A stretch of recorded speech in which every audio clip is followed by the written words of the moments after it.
பயிற்று மொழி ஆக்கப்பட்டது. எந்த காலகட்டம்னு பார்த்தோம்னா 1834. அதை மட்டும் கொஞ்சம் ஞாபகம் வச்சுக்கோங்க.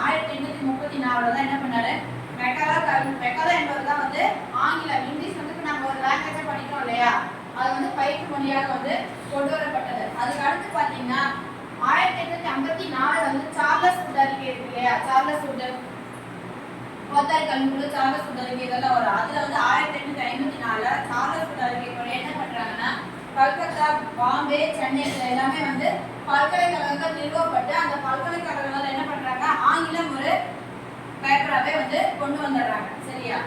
அதுக்கு அடுத்து பார்த்தோம்னா நம்ம இந்தியாவில் வந்து இந்திய நாட்டினர் மட்டும் இல்லாமல் அயல் நாட்டவர் யாருன்னா 2 பேர், மேக்ஸ் முல்லர் மற்றும் வில்லியம் ஜோன்ஸ். இவங்க வந்து என்ன பண்றாங்க, கடந்த காலகட்டத்தில் வந்து இந்திய மரபு வந்து எப்படி இருக்கும், வைதிக இந்து குடும்பத்தில் எப்படி ரொம்ப மரபுப்படி ரொம்ப இதாக வாழ்ந்துருப்பாங்க இல்லையா, அது எல்லாம்